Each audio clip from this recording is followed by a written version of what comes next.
And welcome to this edition of Smoky Mountain Sports. I'm Daniel Sparkman along with Brian Hamilton. We've had a busy week in high school athletics, and we've got a busy week ahead, week 3 of high school sports, and we've got some college action coming up. Brian? Yeah, it really just never slows down this time of year. We just got jumped into high school football 2 weeks ago, and now we're adding coverage of 4 college teams that we're going to be talking about today. And we add more colleges in basketball season. So only 4 of the schools that we cover on the college spectrum play football. So, yeah, it's a good weekend of high school games. What did you think, Daniel?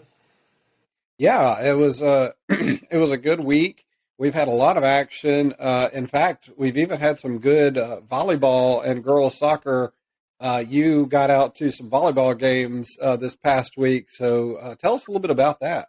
Yeah, I went to a tri-match last Monday. It was at Seymour. You had Seymour Lady Eagles and the Cocke County Lady Red, and also Gatlinburg Pittman was there.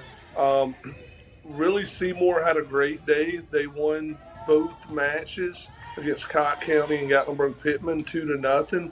Gatlinburg Pittman, unfortunately, they lost both matches, two sets to nothing. Nobody forced. We did not have a third set. That's kind of how it works in the tri matches.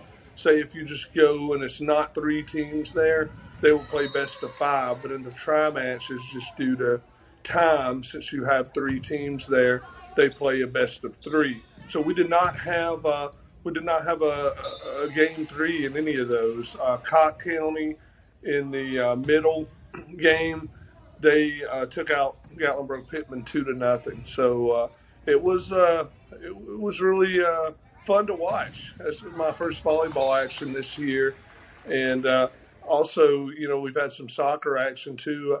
Alcoa, they had their first setback outside of a tie to start the year, and they lost to Maryville, who's 6A obviously, and they lost that one 5-0.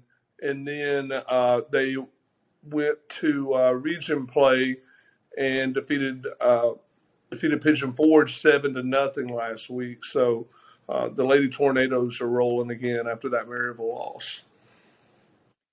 Well, we've had that action, and then an exciting night, Thursday and Friday night for some high school action. There were some blowouts Thursday night, and then Friday night we had some good games as well. So why don't we go ahead and take a look at our week 2 top 10, how things were going in week 2 before we jump into our week 3, where they stand now.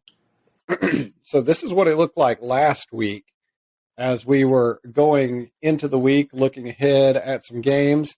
We had Alcoa, Maryville, Sevier County, then Gatlinburg, Pittman, Jefferson County, Morristown West, Lakeway Christian, Carter, Pigeon Forge, and Granger rounding out the top 10.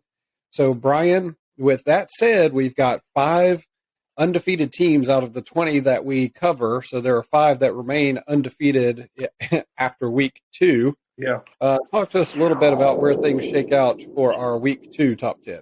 Well, Thursday night we had the pleasure of having both number 1 and 2 in action. Number 1, Alcoa, struggled a little bit in the first half against Gatlinburg Pittman.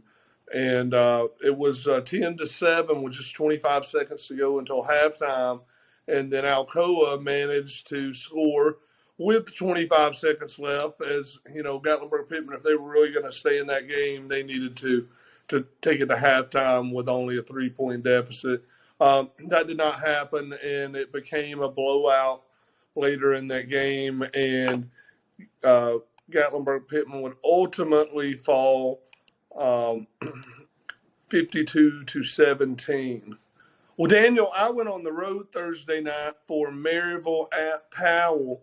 And, that game was another where we saw one of our top teams in number 2, Maryville, get off to a slow start.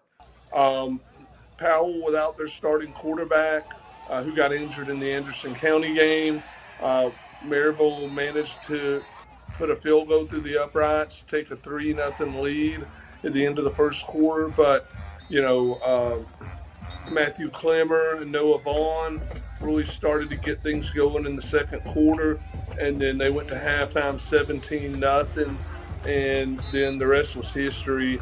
Actually, Powell did not cross midfield until the third quarter, and they were able to get two late touchdowns, but 38-13 was the final in that game. So that was our Thursday night, as we had two teams in action from our coverage area. We had a great game, and Powell's really good on defense. They're athletic. They've got some guys. They got a couple guys on defense that are really hard to block, and so we expected that. And a lot of it was us trying to feel out what we need to do. What's our best plan? Because you're not 100% sure how they're going to line up. And they did a lot of adjustments in this game defensively. Give their guys credit, to try to slow us down. I think our defense played phenomenal. I really do. I think our coaches deserve a lot of credit. Our kids deserve a lot of credit for executing. They've got I know their quarterback not playing hurt them a lot. He's a phenomenal player, but they've still got weapons on the perimeter, and I think our guys did a great job. And we also had a great night Friday night. We had some other big games out there. We had Morristown East taking on Knoxville Halls. Morristown West was playing a big one, as well as Jefferson County. So talk to us about those Friday night games and where our top 10 teams shake out. Well, obviously Sevier County had a big game on Friday night at Carter. The Smoky Bears were actually able to come out with another hard-fought victory, winning 20-14 in overtime. We picked a good one there for Game of the Week, Daniel. Yeah, we did. That was some good action out there. First overtime game of the year, but, the funny thing is neither team had scored in the first half. It was 0-0 at halftime. Carter comes out. Chandler Wilson throws for a touchdown, and then, Sevier is able to come back and take a 14-7 lead, and then they have their backs against the wall about midway through the fourth quarter. Carter is backed up at their own 2-yard line. A bomb from Chandler Wilson to Caleb Harper. 98 yards later, he's at pay dirt. It's 14-14. So that's how we went to overtime, as Carter was not able to score in the last drive, where they had, roughly a little less than a minute to try and take it down the field. Carter then is unable to get the ball in the end zone, come up a yard short, and I'm not sure if they ruled it a fumble on the final play, as the ball carrier reached out, tried to get his hand across the pylon, but nonetheless, it was not getting in the end zone. So that turned the ball over on fourth down to Sevier, and really, Sevier hasn't liked to keep the ball much field goal-wise outside of extra points this year. So really, they could have elected, after stopping Carter in overtime, to just say, hey, let's keep the field goal, but they didn't. They ran the ball and were able to get in the end zone. In 2014, Sevier improves to 2-0 and remains at the number 3 spot for us. He's got to keep working and getting better, and just keep attacking every day. We just let a lot of opportunities get away from us today, and penalties didn't help us, and play calling was really bad on my part. So hats off to our defense, who played probably their best game in 3 years, and offense couldn't help them out this time. So that's on me. I got to get better as a coach. Not the start we want, but it's certainly not the it's the beginning of our season. So a long way to go, and a long road to improve, and just keep getting better, and we'll be fine for region play. I just told these guys, I said, we expect a lot out of them, standards, the culture we've established, but also told them it's also hard to do, and they came through with it. Had several chances to fold their tents, I believe, some momentum things. We just keep playing. Everything's not always going to go right, just like in life, but if you keep plugging away, eventually you reap what you sow. And these guys got a little taste of that tonight, I think. Yeah, and if you look at the standings down on the bottom of our homepage at SmokyMountainSports.com, you'll actually see that Carter dropped to the 17 spot on our football standings at 0-2 on the season. But let's talk about Jefferson County and how things went for them Friday night. Yeah, Jefferson County, they move up into the fourth spot, which was occupied by Gatlinburg. Obviously, Gatlinburg Pittman's not going to fall too far because, we give a little leniency uh, to a lost Alcoa, especially if you played so well in the first half. But Jefferson County, they came out just like the other game, was a little bit of a slow start. Neither team had scored in the first quarter, but Jeff County really turned it on and came away with a big win over a much improved Cocke County team. And that score ended up 45-3 in favor of the Patriots. So that was a big game for them, a big way to rebound from that Sevier County loss to open the year.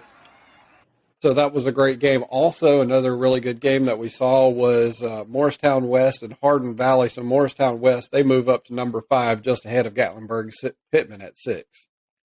Yeah, Morristown West, they got down early, but were able to come back with a 27-13 win over 6A Hardin Valley. Second straight year that Morristown West has started 2-0, but they were not in our coverage a year ago. So, we got a newcomer entering the top 5, and Morristown West will have a big test this week, which we'll talk a little bit about later. And our 5th team out of our coverage area that remains undefeated is Lakeway Christian, off to a 2-0 start, and they're going to visit North Green this coming week. Yeah, Gatlinburg Pittman ends up going back to where they started the year at the 6th spot, and following them are the Lakeway Christian Lions. They stay at number 7. Big win over Midway, though, 48-7. And this week they'll get an opportunity. This is the first 2-0 start in school history. This is only the third year of the program. So they're going to have an opportunity this week going to North Green to go to 3-0.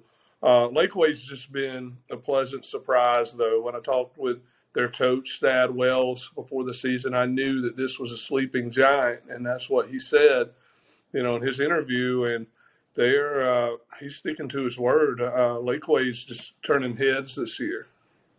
And now joining our top 10 at number 8, it's the Kings Academy Lions, Brian. Yeah, we've got more Lions, Daniel. It's the year of the Lion. After a disappointing opening defeat to CAK, the Kings Academy righted the ship for the most part on Friday night. They hosted Meigs County, who's a 2A power, the 10-win team from a year ago, beat them 34-24, and that was one that kind of impressed and surprised me. So that got them back into the top 10 after a 1-week hiatus. So they're at number 8. And at number 9, we've got South Doyle. Tell us why they are in the top 10 now. Well, they had a good win against a tough team in Grace Christian. This is a team that lost narrowly to our number 7 team, Lakeway, in the opener. And South Doyle, they played a lot better on Friday night than they did that opener against Oak Ridge. That one's just everything fell apart for them in that opener. So that was enough to get them back in after a week's hiatus at number 9. That was a 34-28 win on the road for South Doyle. So actually them playing on the road, that improves the quality of that win as well and gets them back in at 9.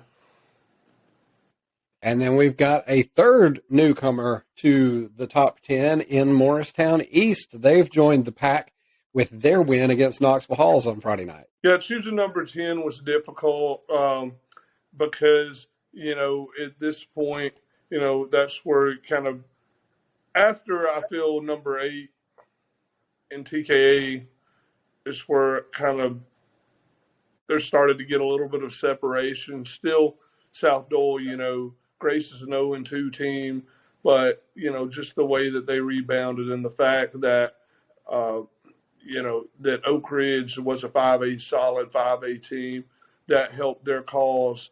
And at number 10, Morristown, big win over not a great Halls program, but they just fought back after that tough opening Saturday loss to Morristown West, and were able to get a 34-28 win.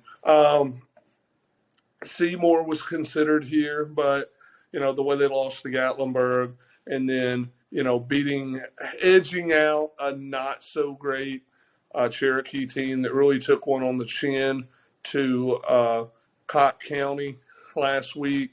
And we still don't know a whole lot about Cocke County, but we learned a little more on Friday after Jefferson County took them behind the woodshed. So, this might be a really bad Cherokee team, a team that might be a one-win team or not even win a game. So, and then, Carter. I still think Carter will work its way back in the standings, but you and I talked, and I just didn't like the prospect of having an 0-2 team in. 0-1 was fine, but I do feel like Carter will work its way back in because they've got too talented of a team not to. And that's our week 2 top 10 in high school football. But week 3 in high school means it's week 1 in college. So now here is our college preview. Take a look at the 4 schools that we're going to be covering this football season for college. We've got some games that start on Thursday night, and that is Tusculum and Tennessee, both playing on Thursday night, and then Carson Newman and Maryville College each play on Saturday. So, Brian, it's going to be a great season of college football and an even busier season for us since we're adding them to our roster. Yeah, I mean, Carson Newman, they've got a lot of work to do, coming off a 1-9 season and a loss to rival Tusculum. Tusculum won that game 48-13 a year ago, and the only win for Carson Newman was a 27-21 win over Limestone. So Carson Newman, can't go anywhere but up from 1-9 unless you obviously don't win a game. So we're looking for some improvement with Carson Newman. Tusculum's coming off a 5-6 season. They're going to be playing St. Augustine at 6 p.m. on Thursday night, so that should be an exciting kickoff to the season for them. Maryville College, coming off a 4-6 season, they actually started at 0-4, but were able to win 4 of their last 6, so they finished strong. They're going to be playing Berry at 2 p.m. on Saturday, so I'm looking forward to go into that game on Saturday. And then we've got the team that everybody loves, the Tennessee Vols. They are actually the only one of our 4 teams that actually went to the postseason last year. They lost their bowl game to Purdue in excruciating fashion, as a lot of people thought that they got into the end zone, but they ended up losing 48-45. Key players for Tennessee that you'll see in their Thursday night game, they kick off at 7 p.m. against Ball State at home from Muncie, Indiana. That's where Ball State's from. And did you know that's David Letterman's alma mater? Oh, I did not know that. I have a professor that I had at Bama in grad school that teaches there, and he said he stops in occasionally. So, yeah. So we got That's Tennessee cool. versus the Fighting David Lettermans on Thursday night. So with some key players. Who are you taking in that one? What's that? You taking who are you taking in that one? The Vols or the Lettermans? Well, Tennessee's 33.5 favorite, so I don't know if they'll cover, but I think it'll be close. So I'm taking the Vols. Good. Josh Heupel's second year, coming off a 7-6 season. Many are expecting UT to make a jump to 9, some maybe 10 wins. It's a favorable schedule outside of, you get Bama at home, but it doesn't matter if they play that one on Mars. That's probably going to be a tough game, as Alabama's going for their 16th in a row against the Vols. And then you go to Georgia, from some people I've talked to, Tennessee fans and non-Tennessee fans, some people like that as an upset. Nobody's got faith in the Georgia QB that won the national title game, so Stetson Bennett. So we'll see about that. And then that's Florida is always a game that Tennessee has trouble with. So Florida comes to Knoxville. So you got to win that game if you're Tennessee, if it's going to be a great year. So third game of the year, or fourth, excuse me, the fourth game of the year. So a lot is going to hinge on how they do in that game, whether they win Florida or not, because 2 weeks later they go to Baton Rouge in Death Valley. So that's another one that's going to be tough. So you'll learn a lot about Tennessee in weeks 4 and 5. Hendon Hooker is he's on several preseason watch lists for, the Maxwell Award and some different things. But the way he plays is going to be key to Tennessee's success, because last year they started the year off with Milton at quarterback. He came in when Milton went down in the Pittsburgh game and pretty much kind of took the reins for the Vols for the rest of the season. Cedric Tillman's a big wide receiver that, they need to have him to have a monster year as well. And you've got linebacker Jeremy Banks. So those are some players to watch out for the Vols. Well, it's going to be an exciting season in college sports.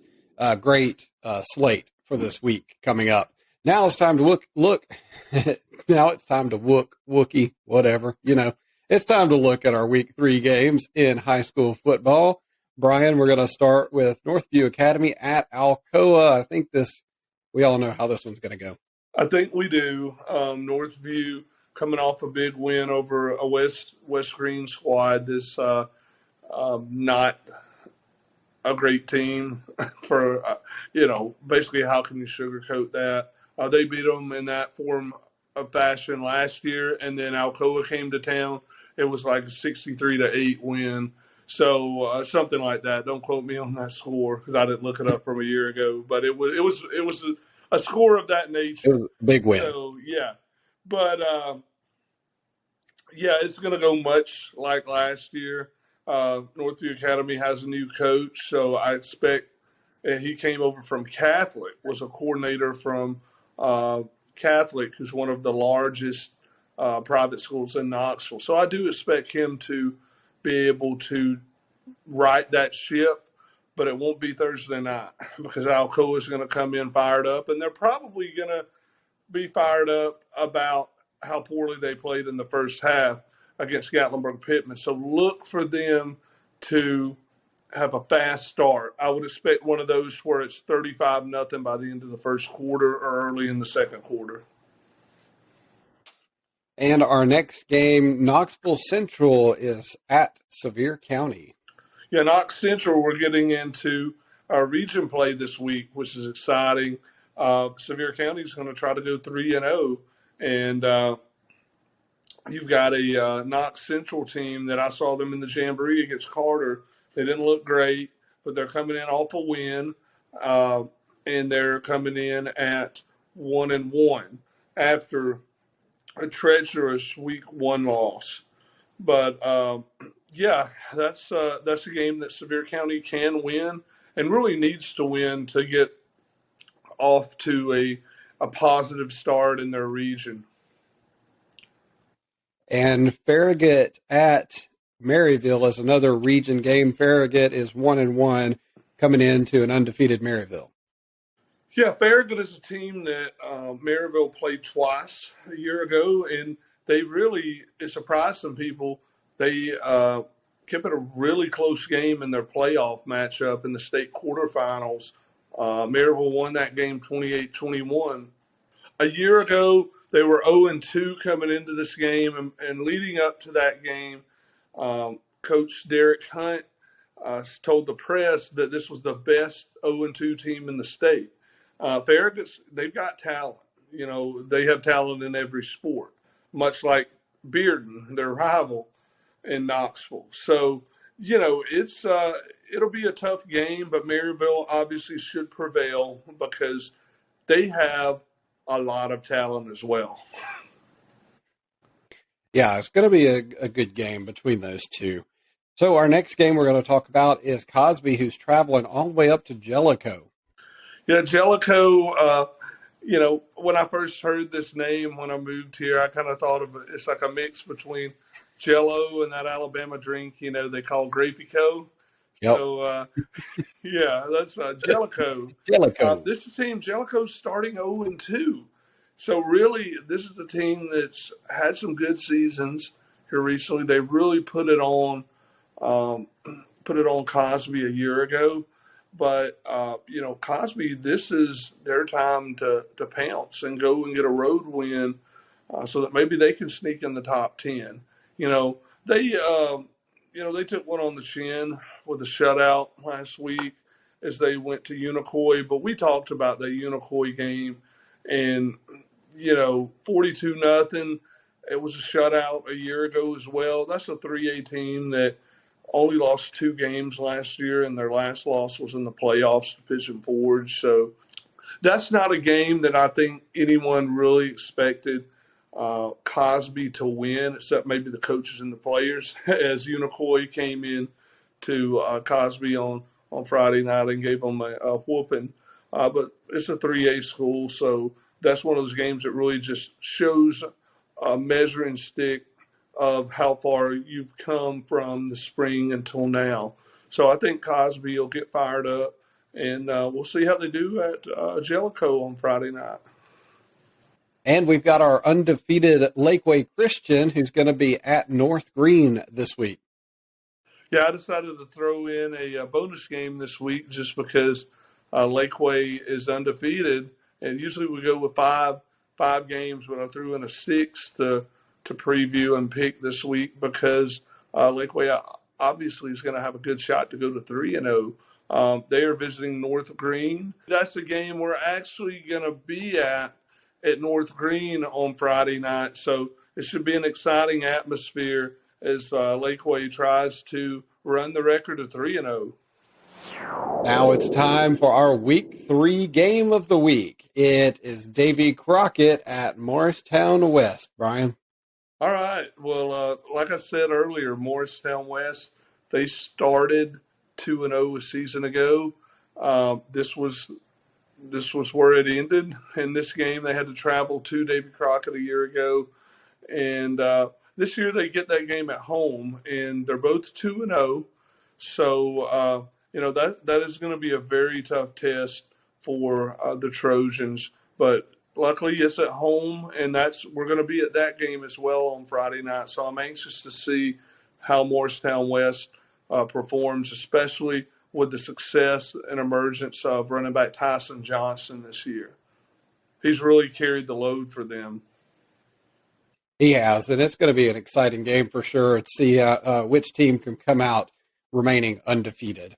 So last week, if you didn't catch it, during Friday Night Bites, we visited Retro Taco. Well, we didn't visit Retro Taco. Brian visited Retro Taco and did not ship me any, so I'm a little bitter about that because that there wasn't enough left. There wasn't. That steak fajita quesadilla looked dang good. Oh, it is. Y'all need to get down there to Retro Taco and check it out. And you can find Retro Taco in Knoxville on Sevier Highway.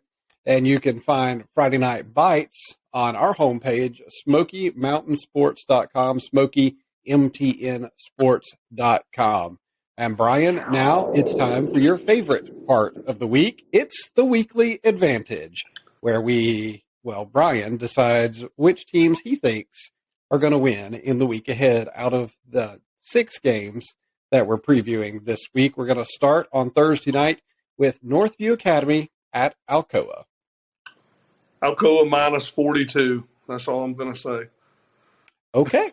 It's a simple cut and dry. It's a good Northview Academy team that's 1-1, but we all know Alcoa is a tried and true team up here, and we certainly we knew back in last December when Alcoa carried the trophy off the field that it was already going to be a collision course to a 3-0 Alcoa versus 3-0 Maryville on week 4. So that's where we're heading. So I think Maryville's going to take care of business in this tune-up game and try to fix all the chinks in the armor that they might have had in the first half against Gatlinburg Pittman, because they're going to have to fix those things before Maryville. You have a bad first half like that against Maryville, you play sloppy, then that could turn into a 21-24 nothing halftime deficit you got to crawl out of, because Maryville's a really good team. So yeah, 42 minus 42 for Alcoa. All right, and now we're heading to Sevier County. Knox Central is coming to town. Daniel, I actually like Sevier County in this game. They have not made it easy on themselves the first 2 weeks with a 7-6 win over Jefferson County and a overtime win against Carter. But granted, these are two teams that started the season ranked rather highly. So Knox Central, they will not make it easy in this one either. But I like them to win this game by at least a touchdown. So I'm going to give Sevier County at home 7.5. So that one minus 7.5, Sevier County. And I expect them to stay undefeated. All right. Well, that'll be a great start for Sevier County, the Smoky Bears. Now we've got Farragut coming to Maryville. Well, the first game of this contest at Farragut last year was not as close, but the playoff game ended up being a touchdown, one-score game. So I think Maryville, like I said, just like Alcoa, they're getting ready for that big matchup. I think Maryville will win by 18. So I'm taking Maryville minus 18. All right. Well, we've got Cosby on the road traveling to Jellicoe. Jellicoe starts the year 0-2. Cosby, a big win in their opener. I think Cosby, I've got them. Jellicoe be at home. I will say Jellicoe plus 9.5. I think Cosby goes up there and gets the win. Very nice. That'll be big for Cosby to go 2-1 in the first 3 weeks. Now to Lakeway Christian visiting North Green. Well, North Green is at home in this contest, but they are 0-2. So I expect them to be 0-3 after the upstart Lakeway Christian Lions leave town on Friday night. This is a game that, I don't expect the score to be 48-7 like the score last week, but I will take, North Green plus 15.5. So I'm expecting another big win from Lakeway Christian. And to put Lakeway at 3-0. It would. So I don't think that I've picked any of our teams to lose. No, not so far. Well, let's see how you do with our game of the week. Davy Crockett coming in to Morristown West. Okay. Well, this one, Morristown West, like I said when we previewed these, this is where they fell, and got knocked from the ranks of the unbeatens a year ago. But this year, it's not going to happen. This year, Morristown West is going to win that game at home against Davy Crockett. How tough can it be against one man? But I think they can get it done. Yeah. I suspect they'll probably have 11 out there on the field, not just one. Yeah. Hey, the big matchup in Tennessee is Davy Crockett versus Daniel Boone. Who would you like in that one? A one-on-one. Davy Crockett. I don't know. I might go with the coonskin cap on that. Yeah. I'm taking Morristown West. I'm taking them 5.5. So I'll go Morristown West minus 5.5. So I think that they're going to pull out the win and get to 3-0 behind the strong running of Tyson Johnson. Well, it should be a great game of the week, that's for sure. Now, Brian, it's time for your final thoughts and a preview of our other games that are coming up in week 3. Yeah, well, outside of the games that we just talked about, I've got my handy notebook here. You're going to have Morristown East at Dobbins Bennett. Dobbins Bennett is coming off of a 31-0 to win in their opener against Tennessee. And last week they beat Volunteer 41-0. That might brew trouble for Morristown East. They have not allowed a score yet, so hopefully East can score.